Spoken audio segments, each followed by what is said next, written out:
God can bless you where you already are. But sometimes it's going to have to take for you to have to leave what is comfortable for you. Because here it is here in chapter 12 with Abraham. It says this. It says, "Now the Lord had said unto Abram, Get thee out of thy country and from thy kindred and from thy father's house unto a land that I will show you." If you were to read back in chapter 11, you'll find and you will see here that Abraham's father had already married and he was already on his way unto that land. But how many of you know that you can get comfortable in one place and you'll stay there way too long and you will end up dying there? We have so many people today that live in certain neighborhoods, that do certain things, or on certain jobs right now, and they are physically or spiritually dying in those places. Why? Because they got comfortable there. Do you not know, and within you getting comfortable, that your spirit and that your body will begin to get fear because it can't see past where you already are? And that's why with God, so many times God does not always give us the full plan. He'll just say, come or go and be where I am. Because why? Because if we knew or we seen where we were going, some things that we will come up against, we'll stop and get comfortable where we already are. Can I just do a little background on this scripture real quick? Here, first of all, we find here that in chapter 11, you'll find that Abraham married Sarah, which was barren. Can I put a pin right there and say this? That, first of all, God will cause you to take up some things that are already dead or that are already barren. Barren meaning that she could not have any children. She was not able to have children at all. But God said this to Abraham. He said, Abram, get thee out from around that kindred and out of that country, so that I may bless you and build a nation with you. My thing is this: how is God going to be able to build a nation with a woman and a man that can't even have children? Can I say this first of all? When you are in that place, if God had told Abraham, take Sarah, she is very fruitful, she will give you many children, and I will build a nation with you and her. That would have been so easy. Abraham would have been able to take credit for that. Abraham would have been like, hey, God told me to do this. I did all the work. I got her pregnant. She had the kids. Now we're great. And now God has blessed us. But yet and still, God gives Abraham a situation that man says that is already dead. But yet and still, Abraham took Sarah as his wife. He married her, and if you notice their names, they are not Abraham and they are not Sarah yet. They are Abram and Sarai. How many of you know that God will do a name change on you in the midst of you doing his work and being in his will? But we'll cover that later on into the series. But here it is. God came to Abraham after his father was dead. He was just there taking care of all the things that his father had already accumulated, or all the things that he had already gotten. But the word of the Lord came to Abraham, and it said, Abram, get thee out of thy country. God gave Abraham 2 commandments that he had to do. How many of you know that before you can get to your promise, there's still some commandments or some things that you have to do on your part before you can receive it?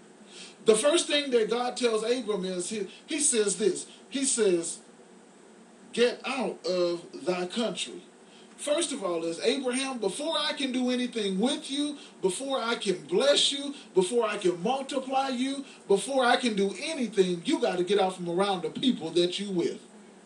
How many of you know that some of the people that you are with are stopping or hindering your blessing?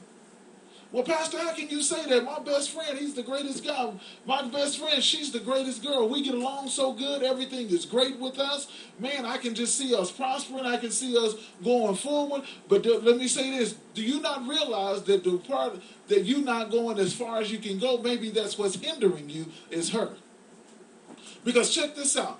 When you are in that point, when you're there, when God tells you to get out of that country, that's saying that some of the people that you are around, they are hindering you from doing what God wants you to do. Because check it out, see it this way right here. If God says to you that he wants to build a country out of you, other folks are going to look at you and say, you can't do that. Have you ever been there before when you're playing basketball or whatever, or football, and you say, you know something, I can dunk a basketball. The first thing that other people are going to say, you can't dunk a basketball because you're too short. You can't play football because you're too slow. You can't hit a baseball because your eyesight is not that good. Don't you know that God uses some of the greatest people that have deformities in their lives? If you don't believe me, look at that woman with the issue of blood. All the doctors, everybody had already said that she would never be able to, that her blood would continue to clot. It would never stop clotting. And all of a sudden she knew that if I could just touch the hem of his garment, that I shall be made whole again. Remember the man that was, that when his daughter was sick, and when she died, everybody had already said there is no hope for her. There's nothing else that what we can do for her. Man, she's dead. He finally found Jesus. He got Jesus. He told him, he said, if you could just come to my house and touch my daughter, she shall be made whole again. And right at that time, they came to him and said, Zareth, your daughter is dead. Look at this. They're already telling him that his situation is dead. There's no need for him to see about Jesus. It's gone. You're wasting your time. But yet and still, Jesus went to his house. Y'all remember what happened when Jesus went to his house? How they laughed at Jesus when Jesus said that she's not dead, that she's sleeping? Jesus said, get all the people out of the room but two of his disciples, the mother, the father, and Jesus. And at that time right there, Jesus said, she's not dead, she is asleep. That's the reason why God cannot do most of the things or all the things that he wants to do with us, is because of the people that are around us. Because God can tell you to do something and other folk will look at you and say, it ain't going to happen. God ain't told you that. Why? Because you ain't got a college degree. You can't open up your own business. You can't go buy a house because your credit is not matching up to what they say. You can't go out there and go get that job because you don't have a college degree. But yet and still, God will tell you to get out of that place where you are. Why? Because number one, I think this too.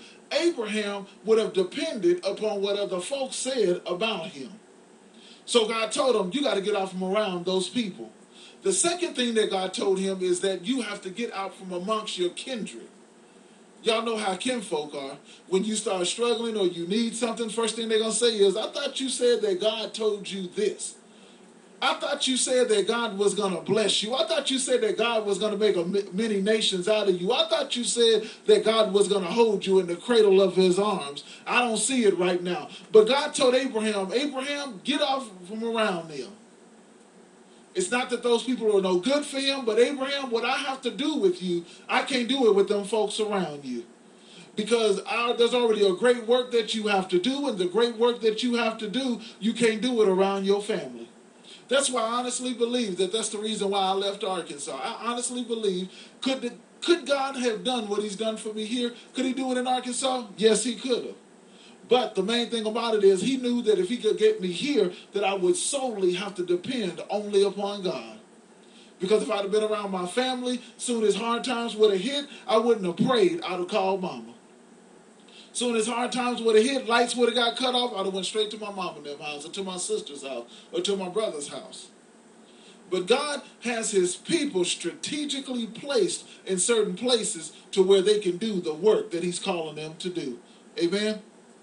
And it goes on and it says this, and it says, and from thy father's house unto a land that I will show thee. Now God tells him this, he says, when you leave out from around them, God didn't tell him where the land was. God didn't say how to get there. God didn't say it's going to take you a year to get there. You're going to get there tomorrow. All God said is leave and just start walking. Can I say this? I understand now why they say Abraham is the father of the faithful. You know why? Because it was faith that got Abraham out of that place and started walking.